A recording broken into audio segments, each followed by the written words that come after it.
जे स्वतःला विश्वगुरु समजतात, ज्याची छाती 56 इंचची छाती आहे, असं देशभर आणि जगभर ज्याचा अंधभक्तांनी गवगवा केला, अखेर त्या नरेंद्र मोदीची छाती ही 56 इंच नसून ती छाती खोकला झालेली आहे, हे आम्हाला आज धर्मेंद्र प्रधान या शिक्षण मंत्र्याने जो राजीनामा दिला त्या राजीनाम्यावरून सिद्ध झालेला आहे. अखेर या देशाची लोकशाही जिंकली, या देशाचं जे सशक्त असं डॉक्टर बाबासाहेब आंबेडकरांनी दिलेलं संविधान आहे, त्या संविधानाचा आज विजय झालेला आहे. आम्ही कुणाशी बोलणार नाही, आम्ही कुणाचं ऐकणार नाही, आम्ही फक्त मी माझी मन की बात करणार. जे 2014 पासून सुरू झालेला हा सिलसिला होता, मला असं वाटतं की तो सिलसिला आज त्याला पूर्णविराम बसलेला आहे. गेली 25 दिवसापासून या देशाचं भवितव्य जो तरुण आहे, विद्यार्थी आहे, त्या भविष्याचं, देशाच्या भविष्यालाच उद्ध्वस्त करणारे हे भाजप सरकार, ते फुलं उमळायच्या आतमध्ये जे त्याच्या कळ्या खुडायचं काम 25 दिवस जंतर मंतर वरती चाललं. आरएसएसचे गुंड शहानी त्या पोलीस म्हणून पाठवले, अनेकांवरती लाठीचार झाला, डोके फुटली, रक्तबंबाळ झाली, दवाखान्यामध्ये ऍडमिट झाली. एवढंच नव्हे तर पाणी बंद केलं, इंटरनेट सेवा बंद केली, खायला देणं बंद केलं, मेट्रो बंद केली. देशभरातून येणारे जे मुलं होती ती मुलं रेल्वे स्टेशनवरती अडवली गेली.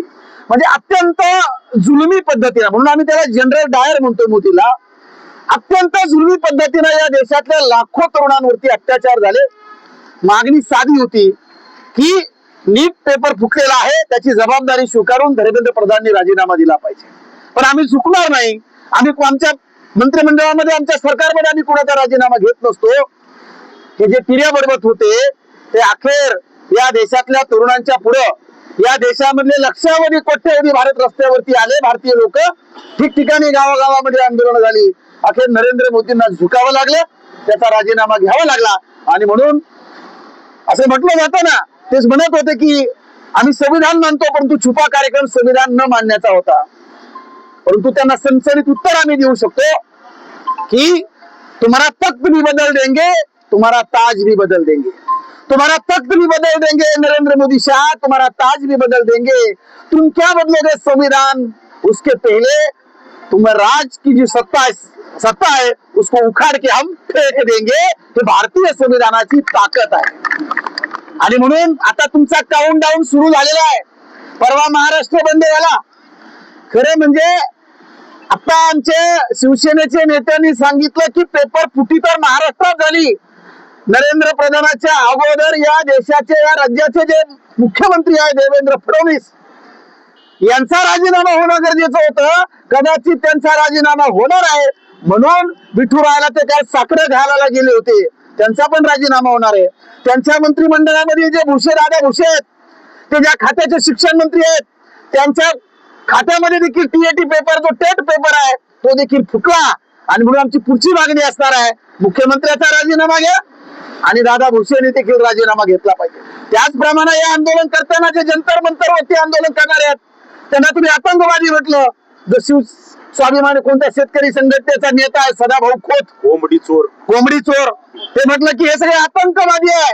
ते म्हटलं की राज्यामध्ये देवेंद्र, केंद्रामध्ये शिक्षण मंत्री धर्मेंद्र आणि देशामध्ये पुन्हा प्रधानमंत्री नरेंद्र, आम्ही झुकत नसतो. आज त्यांना झुकावं लागलेलं आहे. आणि म्हणून आम्ही वंचित बहुजन आघाडीने काल ठरवलं, सदा खोत जिथं दिसव तिथं त्याच्या तोंडाला काळं फासायचं आहे, दादा भुसेने राजीनामा द्यायचा आहे, ही आमची मागणी असणार आहे. आणि म्हणून सगळ्यात जास्त आनंद आम्हाला याचा झालेला आहे की सगळे विद्यार्थी तरुण एकत्रित आले. खरं म्हणजे एक माहोल तयार झाला होता की भाजपचं कोणी वाकडं काही करणार नाही. नरेंद्र मोदीचा शहा 2050 पर्यंत सत्तेवरून जाणार नाही. अरे 2047 ची 50 ची काय गोष्ट करतात, 2029 ला तुम्हाला हे भारतीय उपटून फेकून देतील, तुमची माणसं देखील निवडून येऊ देणार नाही, कारण तुम्ही संविधान विरोधी माणसं आहेत. या निमित्तानं अभिजित दिपके असतील, त्यांचे सर्व लक्षावधी सहकारी असतील, त्याचप्रमाणे ज्यांनी 23-24 दिवस उपोषण केलं असे शास्त्रज्ञ सोनम वांगचुक असतील, यांचा आम्ही शेवगावकरांच्या वतीनं मनापासून त्यांना धन्यवाद देतो की त्यांनी ठिणगी टाकली, वनमा भडकला आणि आग लागलेली आहे. मला असं वाटतं या आगीमध्ये मोदी, शहा आणि त्यांचे भ्रष्ट सहकारी मंत्री RSS हे ज्यांना जातीवाद या ठिकाणी घडून आणायचं आहे, धर्माधर्मामध्ये भांडण लावायचे, जाती जातीमध्ये भांडण लावायचे, ते देखील भस्मसात होणार आहे. या निमित्तानं मी भारतीयांना आवाहन करतो की आता पुढची एकच लढाई करायची आपल्या सगळ्यांना, आणि ती लढाई असणार एकच आंदोलन करा. ते आंदोलन कशाचं करायचंय की ज्या ईव्हीएमच्या माध्यमातून बोगस वोट चोरी करून हे सत्तेवरती येतात, ते ईव्हीएम हटाव झाले पाहिजे आणि हा देश वाचवला पाहिजे. अशा पद्धतीची भूमिका घेऊन आपण देशव्यापी आंदोलन करावं. वंचित बहुजन आघाडीचे आदरणीय नेते बाळासाहेब आंबेडकर यांनी देखील हे आंदोलन पुकारलेलं आहे. या देशात जोपर्यंत ईव्हीएम जात नाही तोपर्यंत हे आंदोलन थांबणार नाही. पुन्हा एकदा सगळ्या भारतीयांचं ज्याने रस्त्यावरती येऊन आंदोलन केली, आमच्या सगळ्या त्या तरुण कार्यकर्त्यांचं की ज्याने मार सहन केला, डोके फुटली, सगळं सहन केलं, उपाशी पोटी झोपले, पावसात झोपले, त्या सगळ्या तरुणांचं या ठिकाणी मनापासून आभार मानतो. आणि जे घरात बसून स्वातंत्र्याच्या गप्पा करतात त्यांना आवाहन करतो की अरे पुढच्या पिढीसाठी घरात बाहेर या, बाहेर पडा, रस्त्यावरती या, आपल्याला दुसऱ्या स्वातंत्र्याच्या लढाईला सुरुवात करायची आहे. आणि जोपर्यंत मोदी शहा सत्तेवरून जात नाही तोपर्यंत आम्ही शांत बसणार नाही. अशा पद्धतीचे एक आव्हान सगळ्या भारतीयांना या निमित्ताने करतो.